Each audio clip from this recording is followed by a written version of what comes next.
உங்கள் தங்க நகை விற்று உடனடி பணம் பெற மேக்ஸ் கோல்ட் கால் 04445454545. அந்த ஜனநாயக பண்பு கொண்ட தலைவர் இப்போது இல்லை. அவர் இப்பொழுது குடும்ப தலைவராக இருக்கிறார், ஒரு தந்தையாக இருக்கிறார். அதுதான் தலைவர் வைகோ அவர்கள் தந்தையாக தன்னுடைய மகனுடைய அரசியலை முன்னகர்த்தி முதன்மை செயலாளர், நாடாளுமன்ற உறுப்பினர் என்று வெற்றி பெற்றிருக்கிறார். ஆனால் ஒரு தலைவனாக தமிழ்நாட்டின் அரசியல் துறை யாரை சொல்கிறாரோ அவர்தான் பேச முடியும். இப்பொழுது கடந்த ஒரு வார காலமாக பிரச்சனை தமிழ்நாடு முழுவதும் கொந்தளிப்பு நிலை ஏற்பட்ட போது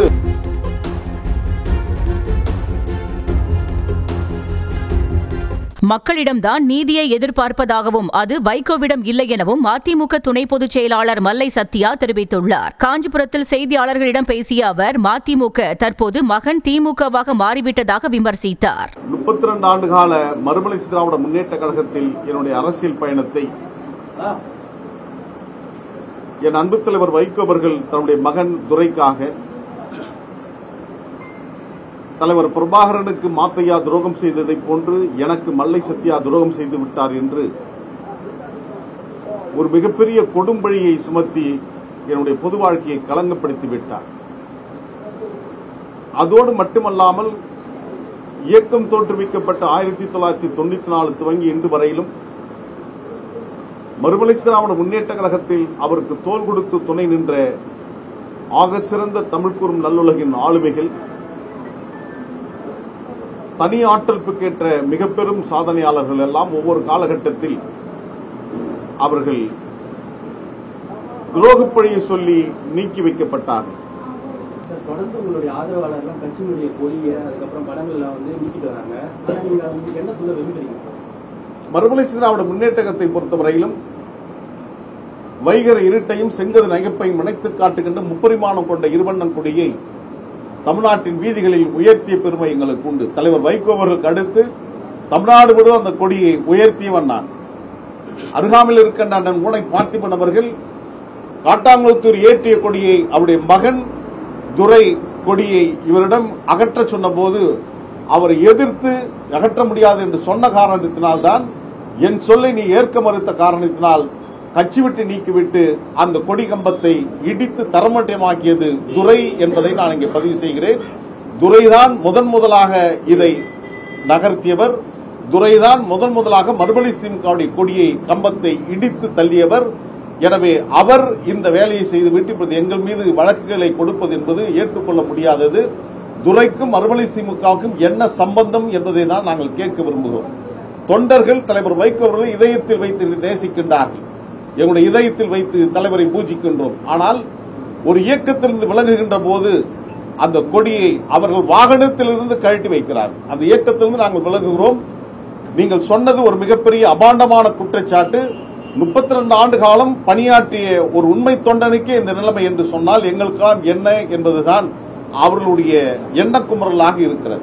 எனவே எங்களுக்கு அது உடன்பாடு இல்லாவிட்டாலும் தோழர்கள் அதை தங்களுடைய கோபத்தின் வெளிப்பாடாக அதை செய்திருக்கிறார்கள்.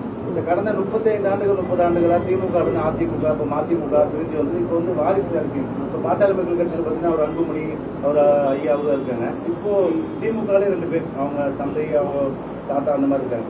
இப்பயும் மதிமுக அதே போன்ற ஒரு இதுவாக திராவிட முன்னேற்ற கழகத்தை இது ஒப்பிட்டு பார்க்க முடியாது. காரணம், முத்தமிழ் டாக்டர் கலைஞர் அவருடைய மகன் மாண்புமிகு தமிழ்நாடு முதலமைச்சர் தளபதி அவர்கள் தன்னுடைய கால் சட்டை பள்ளி பருவத்திலிருந்து அவர் திராவிட இயக்கத்தில் பணியாற்றிய வந்தவர். அதே போன்று மிசா சட்டத்தை எதிர்கொண்டவர். அந்த இயக்கத்தின் கட்டமைப்பில் முழுமையாக தன்னை அர்ப்பணித்துக் கொண்டு அவருடைய ஒட்டுமொத்தமான வாழ்க்கையை திராவிட இயக்கத்திற்காக ஒப்படைத்தவர். துரை அப்படி அல்ல. நாங்கள் 32 மாடிக்கு ஒவ்வொரு படிக்கட்டாக ஏறியே நாங்கள் மேலே வந்திருக்கிறோம். ஆனால் துரை பாராசூட்டில் வந்து அங்கே இறங்கிவிட்டு எங்களை அவர் ஏதோ பண்ணையார் தினம் போன்று பூர்ஷுவாக்கள் போன்று எங்களை அவர் நடத்துவது என்பது ஏற்றுக்கொள்ள முடியாது. பாட்டாளி மக்களுக்கு பற்றிய பற்றி நீங்கள் சொல்லியிருக்கிறீர்கள். மருத்துவர் ஐயா டாக்டர் ராமதாஸ் அவர்கள் மருத்துவர் முன்னாள் அமைச்சர் அன்புமணி அவர்களை தெளிவாக சொல்லியிருக்கிறார். கட்சியா குடும்பமா என்று சொன்னால் மகனுடைய நடவடிக்கை சரியில்லை என்பதனால் மருத்துவர் சொன்ன செய்தி நான் கட்சிதான் எனக்கு பெரிது என்று மகனையே தள்ளி வைக்கின்ற அந்த காட்சியை பார்க்கின்றோம். ஆனால் இங்கே அந்த ஜனநாயக பண்பு நலன் துரை வருவதற்கு முன்பாக இருந்தது. ஆனால் துரை வந்ததற்கு பின்னால் மறுமலர்ச்சி விலகி மகன் திமுகவாக மாறி இருக்கிறது என்பதுதான் எங்களுடைய பொருளாக இருக்கிறது. உண்ணாவிரத போராட்டம் வந்துட்டு மதிமுக நீங்க கைப்பற்ற போறீங்களா, இல்ல புதிய கட்சி ஆரம்பிக்க போறீங்களா, திமுக உடனோட ஒரு கூட்டணியா வைக்க போறீங்களா சார்? மறுமலர்ச்சி திராவிட முன்னேற்ற கழகம் பிரிந்த போது தலைவர் வைகோ அவர்கள் சொன்னது திராவிட அண்ணா அறிவாலயத்தை கைப்பற்றுவோம் என்று சொன்னார். அதோடு மட்டுமல்லாமல் திமுகவுடைய குடும்பத்தில் இருக்கின்ற பெண்கள் வெள்ளையாடை அணிவார்கள் என்று எச்சரிக்கை விடுத்தார்கள். நாங்கள் அந்த இடத்தில் பயணிப்பவர்கள் அல்ல. அன்னை தமிழ்நாட்டுடைய விடுதலை இல்லமாக இருக்கின்ற தாயகத்தின் பக்கத்தில் எங்களுக்கு உண்ணாநிலை அறப்போராட்டம் நடத்துவதற்கு ராஜரத்னம் ஸ்டேடியம் அல்லது அந்த இடமா எடுத்துக்கொள்ளலான்னு கேட்டபோது ராஜரத்னம் ஸ்டேடியம் எங்களுக்கு வேண்டாம், காரணம் பக்கத்தில் தலைமை கழகம் இருக்கின்ற காரணத்தினால் நாங்கள் சிவானந்த சாலையை நடத்திக் கொள்கிறோம் என்று சொன்னோம். கட்சியை பொறுத்தவரையும் தலைவர் வைகோவே அவரே இருந்து விட்டு போகட்டும். அப்படி இருக்கும்போது செங்கல்பட்டில் கூட நாங்கள் சொந்தமாக இடம் வாங்கி கட்சிக்கு நாங்கள் இடம் கொடுத்திருக்கிறோம். அதெல்லாம் எங்களுக்கு தேவையில்லை. ஆனால் அந்த கொள்கைக்காக நாங்கள் வாழ்ந்தவர்கள், அந்த கருத்தில் ரீதியாக செயல்படவே நாங்கள் வந்திருக்கிறோம். காலம் என்ன செய்கிறது என்பதை பொறுத்திருந்தான் பார்க்க வேண்டும். ஏற்கனவே உங்களோட ஆதரவாளர்கள் கட்சியிலிருந்து வெளியேறிக்கிறாங்க. இந்த நிலையில போராட்டம் அறிவிச்சா இது குறித்து ஏதாவது தலைவர் ஏதாவது உங்ககிட்ட பேசினாங்களா? நீங்க போராட்டம் வெளிப்படையா அறிவிச்சிருக்கீங்க, அது ரிலேட்டட் ஏதாவது பேசினாங்களா? இல்ல, அந்த ஜனநாயக பண்பு கொண்ட தலைவர் இப்பொழுது இல்லை. அவர் இப்பொழுது குடும்ப தலைவராக இருக்கிறார், ஒரு தந்தையாக இருக்கிறார். அதுதான் தொடர்ந்து என்னுடைய செவியில் சொல்லியிருக்கிறேன். தலைவர் வைகோ அவர்கள் தந்தையாக தன்னுடைய மகனுடைய அரசியலை முன்னகர்த்தி முதன்மை செயலாளர், நாடாளுமன்ற உறுப்பினர் என்று வெற்றி பெற்றிருக்கிறார். ஆனால் ஒரு தலைவனாக தமிழ்நாட்டின் அரசியல் தோல்வியை தழுவியிருக்கிறார் என்பதுதான் உண்மை. எனவே அவர் எங்களிடம் பேசுவதில்லை. நாங்களே பேச முயற்சித்தாலும் அவர்கள் எங்களிடம் கடந்த 4 ஆண்டுகளாக பேசுவதில்லை. துரை யாரை சொல்கிறாரோ அவர்தான் பேச முடியும்.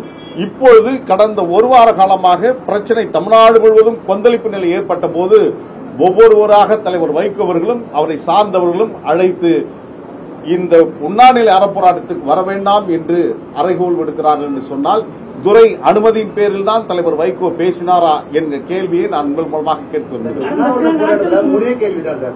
ஒன்னு துரை வைகோ நீக்கணுமா கட்சியிலிருந்து, இல்ல நீங்க புது கட்சி தொடங்க போறீங்களா, இல்ல அந்த மதிமுக கைப்பற்ற போறீங்களா? மூணே கேள்வி. உங்களுடைய போராட்டம் ஒண்ணு இருக்கு, நீங்க உண்ணாவிரதம் இருக்க போறீங்க, போராட்டம் பண்றீங்க, எங்களுக்கு ஆதரவாளர் இருக்காங்க. ஆனா உங்களோட முக்கியமான கோரிக்கை என்ன சார்? துரை வைகோ நீக்கணுமா? இல்ல, கோரிக்கை என்பது ஒற்றை கோரிக்கை தான்.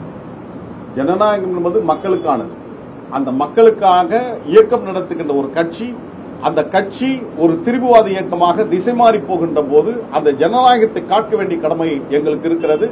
நாங்கள் ஜனநாயகப்படுத்தப்பட்டிருக்கிறோம். எனவே அந்த ஜனநாயக பாதையில் தலைவர் வைகோ எதையெல்லாம் முன்னகர்த்தி சென்றாரோ, ஈழத்தமிழர்களுக்காக குரல் பொழுது, தமிழ்நாட்டுடைய ஜீவாதாரங்களுக்காக உரைப்படுவது, மனித உரிமைகளுக்காக பேசுவது, இவையெல்லாம் மௌனிக்கப்பட்டிருக்கிறது. தலைவர் வைகோ பிரபாகரனுடைய படத்தையே போடக்கூடாது என்று மகன் துரை சொல்லுகின்ற நிலைமைக்கு பேனர்ல கூட துரை தலைவர் பிரபாகரனுடைய படம் வைக்கக்கூடாது.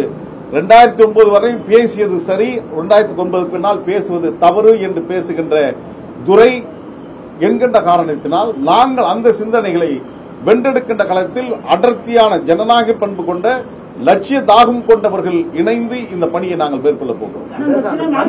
செயல்பாடுகள் ஒன்னு துரை வைக்கோ நீக்குங்க சொல்லுங்க, இல்ல நாங்க அந்த கட்சியை கைப்பற்றணும் எங்களை சேர்த்துங்க, இல்ல உங்களோட கோரிக்கை என்ன சார்? இப்ப நம்ம என்ன பண்ண போறோம் சார்? ஏற்கனவே துரை வைக்கோக்கும் நமக்கும் ஒரு கருத்து வேறுபாடுகள் இருந்தது. வைகோ 2 கையும் சேர்த்து வச்சாரு. அதன் பின்பா போட இன்னும் 6 மாசத்துல எலெக்ஷன் இருக்கு. இந்த மாதிரி டைம்ல இந்த சண்டை சச்சரவுகள் எதுக்கு? துரையும் துரை சார்ந்தவர்களும் கடந்த 4 ஆண்டுகளாக எனக்கு எதிராக அவதூறு பிரச்சாரங்கள் பண்ணுவது, என்னை அவமானப்படுத்துவது, அலட்சியப்படுத்துவது என்று தொடர்ந்து செய்து கொண்டு வந்தார். ஆனால் என்னை வெற்றி கொள்ள முடியவில்லை. இப்பொழுது என்ன செய்வது? இவனை என்ன செய்தாலும் வெற்றி கொள்ள முடியாத சூழலில் நான் நேசித்த, என் நெஞ்சில் வச்சு பூஜிக்கின்ற என் அன்பு தலைவர் வைகோ அவர்களையே இதன் முன்னால் நின்று எனக்கு எதிராக இந்த அபாண்டமான பழியை சுமத்தி இருக்கின்ற காரணத்தினால் நாங்கள் இந்த உண்ணாநிலை அறப்போராட்டத்தை மக்கள் மன்றத்தில் கொண்டு செல்கின்றோம். வருகின்ற செப்டம்பர் 15 திருச்சியில் மாநாடு என்று அறிவித்திருக்கிறார்கள். கடந்த 22ஆம் தேதி பொதுக்குழு நடைபெற்றது.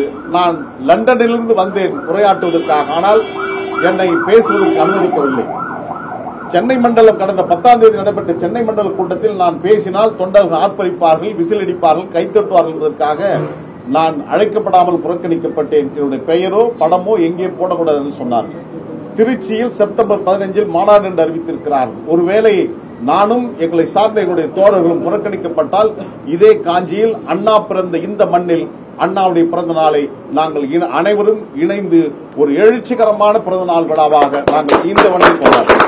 உங்கள் தங்க நகை விற்று உடனடி பணம் பெற மேக்ஸ் கோல்டு. கால் 04445454545.